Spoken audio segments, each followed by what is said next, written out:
Alberto Alesina, who sadly passed away while we were working with Stelios and Sebastian on this project, we started a journey 5 or 6 years ago to try to map the land of opportunity in Africa, zooming at the role of education that Leonard very forcefully and very eloquently you pointed as, perhaps the great chance for many individuals to escape poverty and rise. So effectively what we have been doing is that we have been trying to map in which parts of Africa we see considerable higher mobility. I will define this shortly, and in which places of Africa we don't see that much level of high upward mobility. And our motivation effectively was that we observe in many parts of the continent sizable differences in well-being.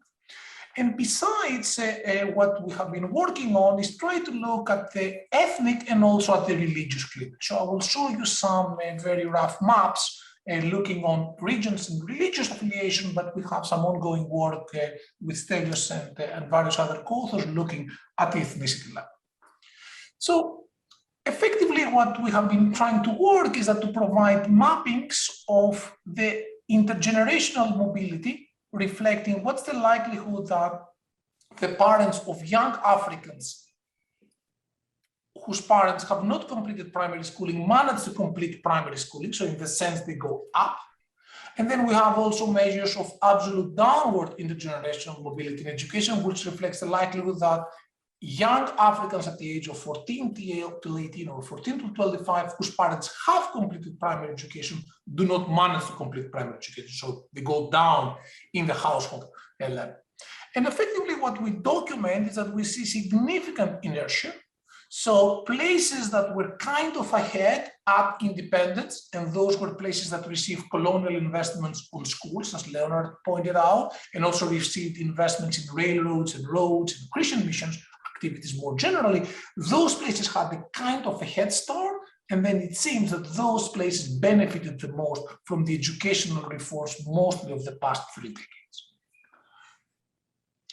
So I don't want to go over like the full approach. This is the sample of our analysis. So we will cover 27 African countries, and we will have data for about 10 million young individuals who we match to the education of their parents. So this is the crucial dimension here, that we are able, using census data available from international IPUs, to match, let's say, the education of Leonard to that of his father. In Benin, for example, which is a country in our sample. And the regional disaggregation is not super granular, but it's decent. And we will cover something like 3,000 districts, administrative 2 or administrative 3 units. This is the composition of our sample across religious affiliation. So this is one concrete example from Ghana. We have in the census data approximately 102, if I'm not mistaken, districts. And what you see here is on your left a measure of upward mobility. So kids whose parents have not completed primary schooling manage to complete primary schooling. This is about 80% or 70% in the Asante region or in the region surrounding Accra, but it is only a third, so much, much smaller in what used to be during the colonial times, the Northern Territories. And effectively, we see something similar when we look downward mobility, in the sense that we see much higher downward mobility in the north as compared to the south.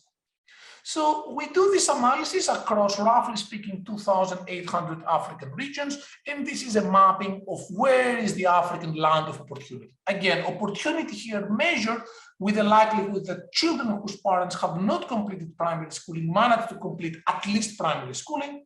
And of course, we have actually in some places, for example, North Cameroon is a striking example, places where despite the old generation having some levels of considerable education, actually the younger generation fails to complete at least primary school. So we provide various statistics where we tabulate the data across countries, but actually a striking result is that within countries we have considerable variation. So if I was to pick one example from Mozambique, a country where with Giorgio Echeveli and Stelios we have been doing some actually research, we observe considerable differences on mobility. On average, it's something like 10%, but in some places it is as low as 2%.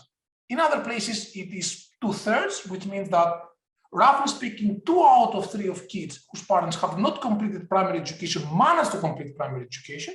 But then you have some other places where actually upward mobility is close to 0 in the sense that it's less than 2%. So what is striking from the analysis is that we have those considerable within country variation, if you like, spatial differences. And interestingly, those inequities, those inequalities across space tend to be larger for those countries that they have on average lower upward mobility, a pattern that has been actually well documented in economics going back to important work of Williamson in the mid-50s. First, since regions tend to correlate with upward and downward mobility, do they have a causal effect, or this is simply a story of sorting where some Africans, as we observe also similar patterns in America or in India, tend to sort into places with perhaps more schools, higher levels of development, and they do better. So is this a case of so-called spatial sorting or selection, or regions have a causal effect? And effectively, we apply a very neat technique developed by Raj Chetty and Nate Hendren, professors at Harvard University, where effectively the idea is empirically somewhat obscure, but the idea is actually quite neat. You examine variation of siblings whose households move when they are at different ages. And if regions matter, you should expect that when you move from a low mobility to a high mobility place, this will have a bigger effect for the younger child. Let's say the child that moves at the age of 1 or 2 vis-a-vis his or her sibling that moves when the household moves when he or she, let's say, is at the age of 7. And effectively, this is what we find. The earlier the move, the bigger is the educational gain. But interestingly, this applies equally for Christians and Muslims. Those differences are statistically insignificant from each other, which effectively now poses another question. Why don't people migrate that much? Although this project started zooming on education, effectively, there is now an interesting question. Why don't we see more Africans moving into opportunity? By the way, there is nothing Africa here specific. We observe similar patterns elsewhere. Can we characterize the land of opportunity in Africa? So which are those places where Africans do better vis-a-vis their parental characteristics, and which are the places where we observe low levels of upward mobility and perhaps high levels of downward mobility? So then we embrace on a correlational analysis, examining for the role of locational characteristics. Recall there are wide differences within countries in upward and downward mobility, trying to characterize regional mobility.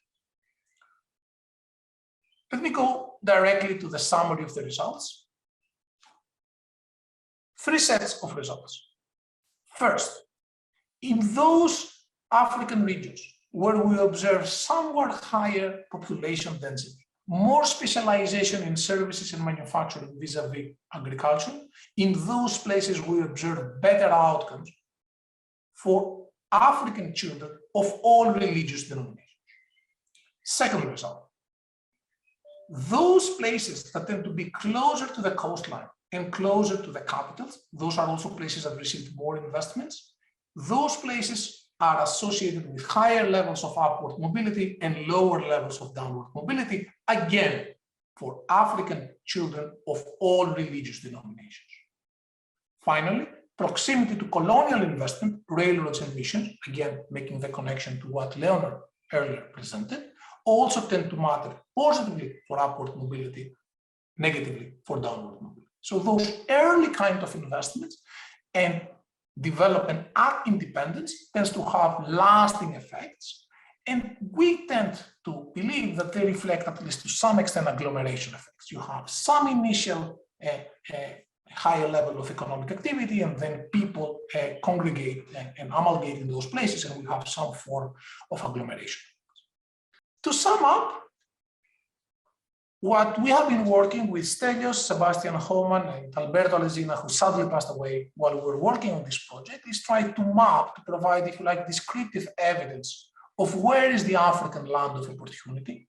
And our first set of findings revealed strikingly large differences in educational mobility in the same country across regions.